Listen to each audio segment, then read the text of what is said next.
Hey everyone, this is Hiil Street Soul, and you're tuned in to the core with DaMillennialCoach, discussing topics on real life. Check it out. Everywhere you go, don't forget the ghetto. Listen to the core. Hello coaches, I hope you're all well. I've got a bit of a cold, so I'm not going to be talking super loud. Thank God for microphones, right? Without them, we are nothing. So this week we're going to talk about red flags in the workplace. Why is this important? I myself have been a victim of toxic workplaces. And I can tell you now, toxic workplaces are death traps. They will hold you hostage. And also what I find with toxic workplaces is that they tend to promote a lot of negative people, or they support negative people. But before we get into that, I am the Millennial Coach. You're locked into the core. And this, I am in my lab. This is the lab. So if you're subscribing or watching for the first time, but please don't forget to subscribe, like, and share with your people. Please share with your people. I can't be doing this by myself and hoping that it's going to go viral. I need some support, so I need you guys to come and speed it up. But I am an executive and accredited coach. I also have hold an MBA, and I have a degree in journalism. Very random qualifications, but I wanted to conquer the world through stories. And I found that I'm a great storyteller. Therefore, being a coach and also having storytelling, I think it's really cool that I can actually do that. I'm actually really impressed with myself at the moment. Do you like my hair? So I did this myself. So I crocheted the back and just blow dried the front and gelled it down. Right, so a lot of people don't get it this slick. And this is done about, I don't know, 4 days ago, because I was out on the weekend. So this was done a few days ago. So I'm actually quite impressed with myself. So I want to give it up to Millennial Coach. So the core is about all things leadership, self-leadership, organisational leadership, organisational development, self-development, all things leadership. And the reason I want to do this show is simply because, first of all, I actually know what I'm talking about. That's the first thing. The second thing is coaching isn't something that I take for granted, and because there's so many people, I'm a coach, it's actually quite boring now. And so everyone's trying to give people advice, and half of them are not even qualified. That's the first thing. If you are going to give yourself over to a coach, make sure that they're actually there for, not to basically use you as a guinea pigs, they don't know what they're doing, but actually to help elevate and help you create a new version of yourself in their sessions. So I just want to make that really clear, because I think that coaching is such a great activity, a gift for me as a coach, and it's a gift to have really amazing clients. And when you've got great people that want to be coached, honestly, the only thing that comes from that is magic. And I do want to emphasize that, because I love coaching, public speaking, motivation. I love it all.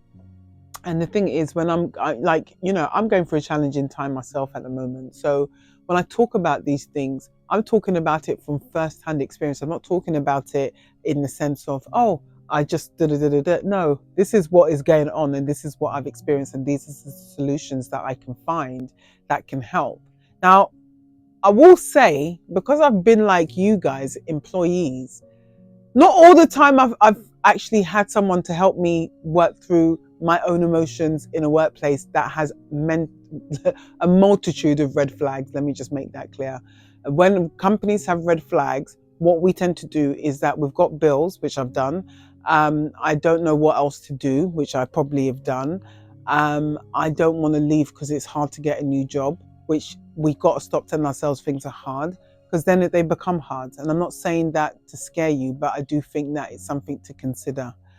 Whereas when we are a slave to money, it turns organizations into bigger red flags, because if a person at the top of the food chain in the leadership team has so much outgoings, and they are stressed and they're not very nice, or they're not real listeners, or they're not kind, or they're not empathetic, or they're not compassionate, their personal stuff is driving their subconscious, which is then impacting how they lead. And therefore, you're the one who's going to be collateral damage to their nonsense. And a lot of people, so what I hate about people in toxic organizations is that they don't want to fix the toxicity. And those of you who have been like me, whistleblowers, people that speak up, we're the ones that actually suffer, because when you've got toxic people who are doing a lot of nasty things to other people, but I remember this girl was told, you're perfect. Now, the girl is got mental health issues, in my opinion. So telling someone who's got mental health issues that they're perfect is actually detrimental, not just to the business, but to all the individuals who are actually trying to strive to be better than they were yesterday and better than they are today for tomorrow. So toxic positivity is something that we need to learn to be tuned into in order to navigate those kind of workplaces. So I just want to put that out there. But I haven't even got into the topic and I've just gone off on a rail. But I am so passionate about working with organizations to help change culture and behavior and mindset, because this is not okay that people suffer because there are assholes in places of leadership.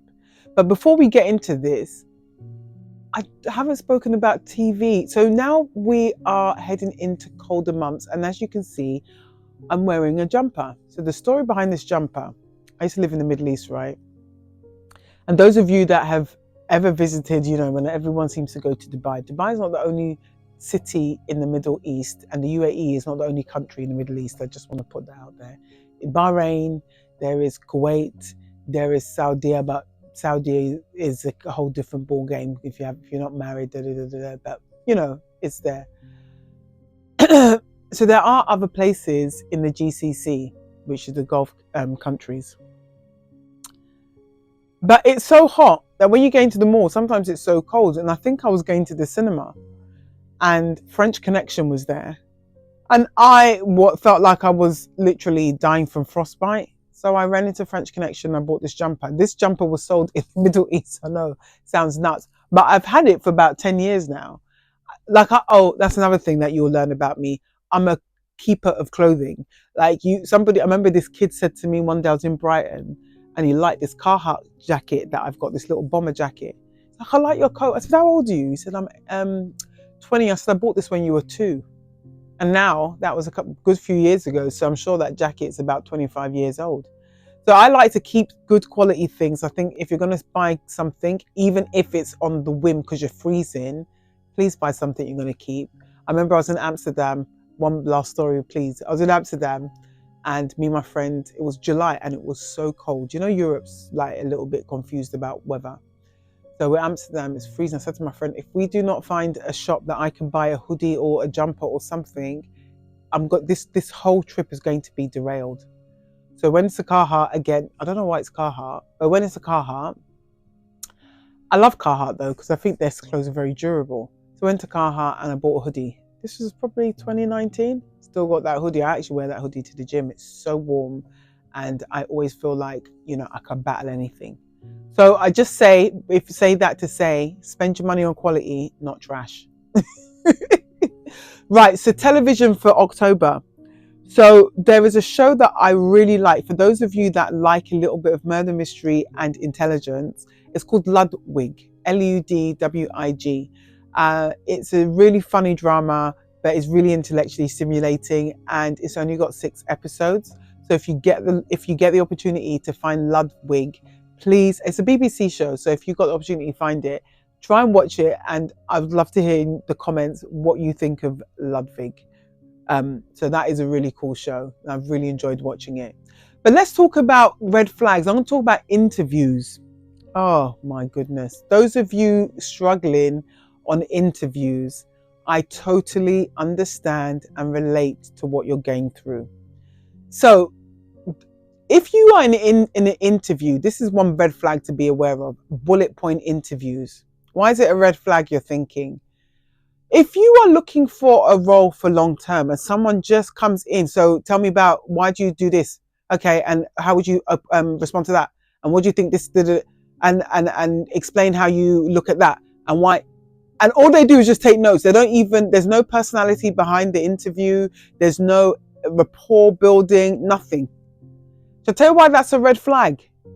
They don't care about you. They just want your expertise to deliver something. They don't care about you. And this happened to me in the last role that I had.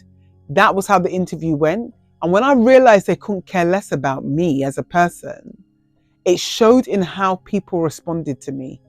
So the woman that took the interview, there was a time we had dinner at a restaurant called Jean Georges. Jean Georges. And I remember going to the restaurant in New York. It was actually in Trump Towers. And I remember I was meeting one of the BET executives, because I launched BET in the Middle East, right?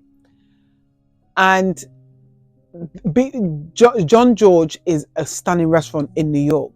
The guy's breath smelled so hard in London to the point, you know when you don't want to make any order, I'm happy with water. The guy's breath was proper hard, like it was actually offensive. So when I greeted the woman, she was very like, and I noticed when we're in Miami, very just not trying to touch you. So you don't like me as a person, so why give me the job? So that's one thing I'll say to you about red flags in bullet point interviews. They are not going to care about you as a person. They only want you to execute one or two things and shut your mouth. So there was a woman, unfortunately, I like my Irish people, but she was Irish and she lacked personality. So the second thing I want to say is when an interviewer has no personality and they are quite depressing, and so they ask you a question and you're like, yeah, I can do that. They've got no, so you will never get the best candidates. You will get average people because you don't have a personality to actually bring out anyone's personality. So if you're in an interview where someone has no personality, my recommendation is, I think it's not going to go according to plan, because people that lack any kind of enthusiasm or personality, I think they're a hindrance to recruitment. Third thing, swearing in interviews, wanting to make you feel comfortable because you are black. Now, during COVID, actually, COVID, I was working myself, no contract, so we had to go and look for work. Government's like, we'll give you money, but you still got to find something to get off our back. So I started looking for work. I had an interview with this company that deals with probate. And if you don't know what probate is, Google it, so I'm not going to spend the whole show explaining probate. So this dude is telling me, he's a white guy, tattooed up, bald head, that he cares about Black Lives Matter because his girlfriend's black. And I'm thinking, what has that got to do with me? I don't care about your girlfriend. I don't care about that is a red flag. And then he started effing and blinding in the interview. He wasn't good at interviewing. And he was using race as a way to connect with me. You're not black, so therefore there's nothing we have in common, because I don't date black girls either. So when people say dumb stuff like that and then they start being disrespectful and then they have the audacity to tell you that you haven't got the role, first of all, I was too senior for the role. That's the first thing. Too senior for the role. So you need to think about, if you are applying for a role, you might get an idiot that's going to interview you, unfortunately. Then you're swearing in the interview. And then on top of it, you're talking about your black girlfriend to make me try and feel comfortable. It was the most uncomfortable experience of going for interviews.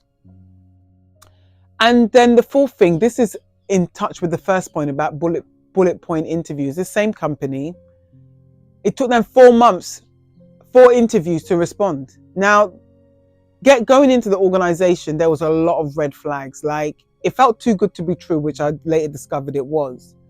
Because leadership is invisible, and when I have to message you, because I had job offers, I had 3 job offers, including that one, and I wanted to experience something different, and I had to keep messaging them, are you come to a conclusion yet? I will let you know. And I just thought to myself, I shouldn't have to chase an employer for their outcome. And I'm going to be honest, right? The money was good. The environment was toxic. I don't care what anyone says, it's unhealthy. It's not somewhere I wish on somebody that I know is really smart and talented. And because I actually underplayed myself, I just thought, you know what, it's a basic role. Let me just not take it too seriously because I've been told I'm too serious, I'm too corporate, I'm too this. And you just get to a point where, well, if I'm always too serious, then let me not be serious in this role. So you have got to be so careful when you're going for interviews, because bullet point interviews, honestly, they just care about what they can get out of you. Person that lacks personality is never going to bring out the best in you in an interview. Swearing in interviews and someone talking about, I support this because this is happening in my life. I don't care.